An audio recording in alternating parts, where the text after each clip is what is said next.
Bihar board से जितने भी विद्यार्थी वर्तमान में क्लास 12 में अध्ययन कर रहे हैं, तो आप सभी छात्र छात्राओं का अक्टूबर वाला मासिक परीक्षा का आयोजन हो रहा है। और अक्टूबर वाले मासिक परीक्षा में आपका प्रथम दिन फिजिक्स और केमिस्ट्री का पेपर हुआ, और जो मैं पेपर आपको दिया था आपने देखा ऑब्जेक्टिव और सब्जेक्टिव हूबहू वही प्रश्न पत्र आया था। अब आपका कल अर्थात कि 22 के दिन आपका प्रथम पाली में मैथ होगा और द्वितीय पाली में बायोलॉजी अर्थात कि जीव विज्ञान विषय की परीक्षा होगा।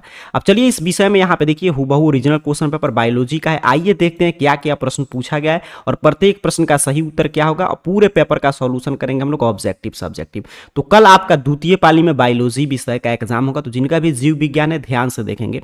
बायोलॉजी विषय की भी परीक्षा हर एक विषय के भांति आपका 50 मार्क्स का होगा, और इस पेपर को भी सॉल्व करने के लिए 1.5 घंटा का ही समय मिलेगा, और विषय कोड इसका 119 है। चलिए आगे इंस्ट्रक्शन है, सीधे चलते हैं हम लोग प्रश्न पे। तो सबसे पहले खंड अ में ऑब्जेक्टिव टाइप प्रश्न आपसे पूछा गया है, जैसे हर एक विषय में वैसे ही कि 1 से 30 तक ऑब्जेक्टिव प्रश्न है, इसमें से किसी 25 प्रश्न का आपको उत्तर देना है ओएमआर शीट पे। सीधे चलते हैं प्रश्न पे। देखिए पहला प्रश्न क्या कह रहा है कि जब एक ही पुष्प में परागण होता है तो इस क्रिया को क्या कहते हैं। कह रहा है कि जब एक ही फूल में परागण हो तो इसे क्या कहेंगे, इसे कहेंगे आपका ऑटोगैमी अर्थात कि स्वयुग्मन कहेंगे। बिल्कुल सही, स्वपरागण। तो ऑप्शन सी सही उत्तर हो जाएगा। मतलब एक ही पुष्प में परागण हो रहा है तो स्वयुग्मन होगा, ऑप्शन सी सही उत्तर है पहले नंबर प्रश्न का।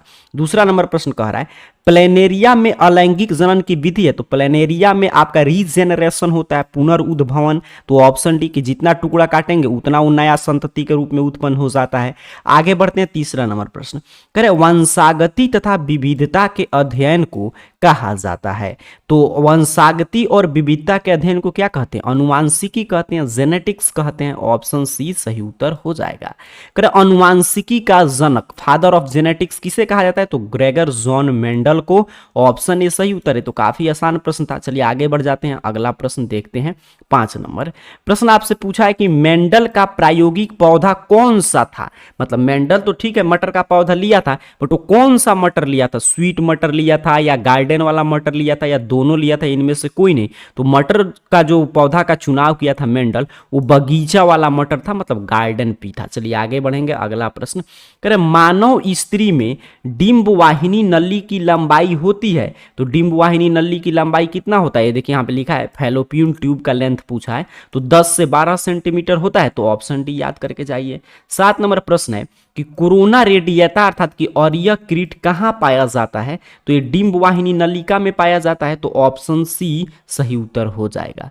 आगे बढ़ते हैं, अगला प्रश्न 8 नंबर पर देखिए क्या पूछा है कि विकासीय दृष्टि से हमारी समानता किससे अधिक है। ऑप्शन आपके स्क्रीन पे है, तो हमारी समानता जो चीन के विद्यार्थी से अधिक है। तो ऑप्शन ए सही उत्तर है। लैंगिक जनन की इकाई है, लैंगिक जनन का जो है सेक्सुअल रिप्रोडक्शन का यूनिट क्या है, ये प्रश्न पूछा जा रहा है। तो युग्मक होता है, ठीक है। ऑप्शन डी सही उत्तर है। कह रहे बहुभ्रूणता पाया जाता है, तो बहुभ्रूणता जो निम्बो प्रजाति के फल हैं उसी में पाया जाएगा। तो ऑप्शन बी सही उत्तर हो जाएगा। आगे बढ़ते हैं 11 नंबर प्रश्न। कह रहे अपरा का कार्य क्या है, तो अपरा का कार्य होता है जो आपका भ्रूण है उसको ऑक्सीजन देना, पोषण देना। तो दोनों ऑप्शन है। अच्छा सी पर देखते हैं, तो भ्रूण द्वारा उत्पन्न उत्सर्जी पदार्थ को निकालना, तो इसलिए ऑप्शन डी के साथ जाएंगे। 12 नंबर प्रश्न कह रहा है ऑक्सीटोसिन किस पेशी पर कार्य करता है, किस मसल पर जो है ऑक्सीटोसिन एक्ट करता है, ये प्रश्न आपसे पूछा जा रहा है। तो आपका यूट्राइन जो मसल होता है, गर्भाशय का जो पेशी, उसी पे एक एक्ट करता है। तो ऑप्शन ए सही उत्तर हो जाएगा।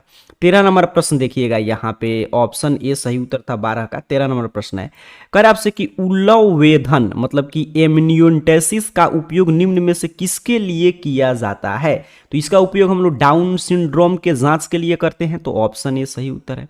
कह रहे शुक्राणु के किस भाग में माइटोकॉन्ड्रिया, आप जानते हैं शुक्राणु के हम लोग भाग पढ़ते हैं, गिरवा होता है, एक सिर होता है, फिर आपका एक मतलब गिरवा मतलब नेक, इसका जो गर्दन हो गया, और एक सिर हो गया, एक पूंछ हो गया। तो कह रहे कि माइटोकॉन्ड्रिया किस में पाया जाता है, तो माइटोकॉन्ड्रिया जो इसके मध्य भाग में पाया जाता है, ठीक है, शुक्राणु के मध्य भाग में। चूंकि ऑप्शन में नहीं है इसलिए ऑप्शन डी के साथ जाएंगे, क्योंकि इस पे दिया है नॉन ऑफ दिस।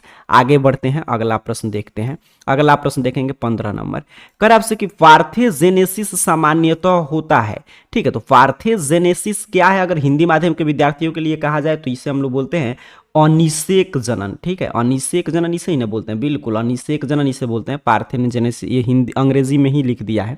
तो ये किस में होता है, ये मतलब ये प्रश्न आपसे पूछा जा रहा है, तो ये किस में होगा, अंगूर में होगा, तो ऑप्शन ए सही उत्तर है। चलिए आगे बढ़ जाते हैं, अगला प्रश्न कह रहा है आपसे कि कीट और पंछी के पंख हैं, तो कीट और पंछी के पंख जो है वो आपके समजात अंग हैं, तो ऑप्शन बी सही उत्तर, याद रखिएगा 16 नंबर प्रश्न का।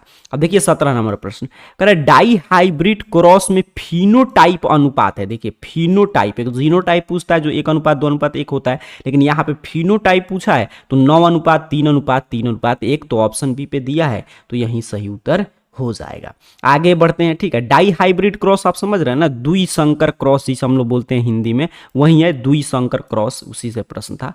कह रहे प्राकृतिक चयन का सिद्धांत किसके द्वारा दिया गया था, तो जो आपका न्यूट्रल सिलेक्शन का थ्योरी है वो किसके द्वारा दिया गया था, तो डार्विन के द्वारा, तो ऑप्शन बी सही उत्तर है। कह रहे आपसे कि मनुष्य में अंडाणु के गुणसूत्र की संख्या होती है, तो मनुष्य के अंडाणु की गुणसूत्र की संख्या आपसे पूछा गया है, तो ये आपका 23 होता है, ठीक है, मनुष्य के अंडाणु में, देख लीजिए सिर्फ अंडाणु में पूछा जा रहा है, तो 23 होता है, तो ऑप्शन बी सही, कुल पूछता तब 46 करते। आगे बढ़ते हैं, अगला प्रश्न देखते हैं आपसे 20 नंबर पर क्या पूछा है। कह रहे एक्सओ क्रोमोसोम असामान्यतः, जब एक्सो क्रोमोसोम एबनॉर्मेलिटी में क्या मतलब दिखाता है, ये आपसे पूछा गया है 20 नंबर प्रश्न, तो ये आपका टर्नर सिंड्रोम का उदाहरण है, जिसमें हाइट वगैरह कम हो जाता है, तो टर्नर सिंड्रोम हो जाएगा, ऑप्शन बी 20 नंबर प्रश्न का।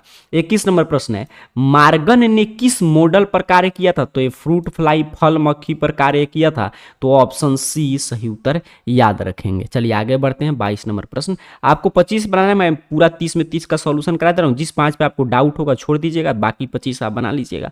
बहुजीनी वंशागति का उदाहरण है, बहुजीनी वंशागति का उदाहरण क्या है कि मनुष्यों के त्वचा का रंग, ठीक है, स्किन कलर ऑफ ह्यूमंस। चलिए आगे बढ़ जाते हैं, अगला प्रश्न देखते हैं। कह रहा आपसे कि एक स्थिति जहां एक एकल जीन अनेक दृश्य प्रारूप लक्षण को प्रकट करता है, कह रहा है कि मन ऐसी स्थिति जहां एक एकल जीन अनेक दृश्य प्रारूपों को दृश्य प्रारूप लक्षण को प्रकट करता है, वह स्थिति क्या कहलाता है, तो इसे ही हम लोग बोलते हैं बहुप्रभाविता, बिल्कुल सही, ऑप्शन बी सही उत्तर हो जाएगा। 24 नंबर प्रश्न है कि मनुष्य में लिंग निर्धारण होता है, तो एक्स एक्स आप जानते हो, और एक्स वाई सिस्टम के द्वारा लिंग निर्धारण होता है, एक्स एक्स लड़की और एक्स वाई लड़का, तो इसी पे निर्धारण होगा, तो ऑप्शन बी सही उत्तर हो जाएगा। कह रहे मानव में अलिंग क्रोमोसोम की संख्या, देखिए यहां पे देखिएगा, पूरा नहीं सिर्फ पूछ रहा है अलिंग chromosome, the number of autosomes पूछा है इन ह्यूमंस, इसकी संख्या आपको बताना है, तो 25 का सही उत्तर क्या होगा, 44, ठीक है, टोटल पूछता है 46, तो ये 44 मतलब 22 जोड़ा, और यहाँ पे पूछा संख्या तो 44, और जोड़ा में पूछता तो हम लोग 22 करते, तो ऑप्शन बी सही उत्तर हो जाएगा। कह रहे डाउन सिंड्रोम की खोज किसने किया था, तो लैंगडम डाउन ने, इन्हीं के नाम पे डाउन सिंड्रोम पड़ा, तो ऑप्शन सी सही उत्तर हो जाएगा। 27 नंबर प्रश्न कह रहा है कि नर हार्मोन कौन सा है, तो आप जानते हैं टेस्टोस्टेरोन एक सबसे प्रमुख नर हार्मोन है जो पुरुषत्व गुण के लिए उत्तरदायी होता है, तो ऑप्शन डी सही उत्तर आपको याद रखना है, टेस्टोस्टेरोन। 28 नंबर प्रश्न है गुणसूत्रों की संख्या किसके कारण बढ़ या घट जाती है, तो गुणसूत्र की संख्या जो है वो गैर विच्छेदन के कारण क्या होता है, बढ़ घट जाता है, तो ऑप्शन आपका सी सही उत्तर हो जाएगा। 29 नंबर प्रश्न देखेंगे, कह रहा है आपसे कि यहाँ पे देखिए, यहाँ पे प्रश्न है कि प्रति भ्रूण कोष में एक से अधिक भ्रूण पाए जाने की घटना को क्या कहते हैं, तो प्रति भ्रूण कोष में एक से अधिक जब भ्रूण पाए जाते हैं तो उसे बोलते हैं बहुभ्रूणता। 30 नंबर प्रश्न है अंतिम आपका ऑब्जेक्टिव का, कह रहा है कि मेंडल के प्रयोग में कौन सा पुष्प रंग प्रभावी था, तो मेंडल के प्रयोग में बैगनी जो रंग था पुष्प का वो प्रभावी था, तो ऑप्शन बी सही उत्तर हो जाएगा। तो मैं पूरा बायो का आपका पेपर का 30 में 30 ऑब्जेक्टिव कराया, इसमें से कोई भी 25 आप बना लीजिएगा। अब सब्जेक्टिव वगैरह कहाँ से आप देखेंगे, चलिए मैं वो भी बता दे रहा हूँ, और ये हुबहू ओरिजिनल क्वेश्चन पेपर है। आपने जैसा देखा था कि फिजिक्स केमिस्ट्री में जो विद्यार्थी देख कर गए थे उसमें से एक भी प्रश्न मतलब कि ऐसा नहीं था जो इसमें से बाहर आया था, सेम हुबहू ओरिजिनल है, तो यही आपको प्रश्न पत्र को सॉल्व करना है कल।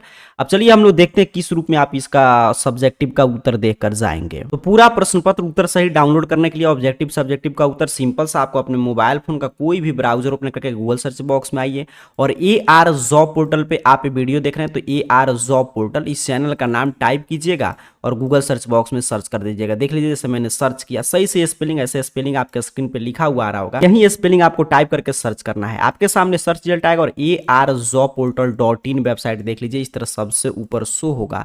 सिंपल सा आपको इस arjobportal.in वेबसाइट पे क्लिक कर देना है। यहाँ पे आप जैसे ही क्लिक करेंगे आपके सामने कुछ इस तरह वेबसाइट ओपन हो जाएगा। नीचे की तरफ बढ़िएगा और बिहार स्पेशल में आइएगा और बिहार स्पेशल में देखिए यहाँ पे लिखा गया BSCB class 12 monthly exam all subject question paper. यहाँ पे देख लीजिए सिंपल सा आपको बिहार स्पेशल में आना है और जो सबसे पहला पोस्ट मिला इसी पे आपको क्लिक करना है। जैसे मैंने आपके सामने क्लिक किया, यहाँ से क्या होगा कि आसानी से आप अपने विषय के हिसाब से देख पाएंगे।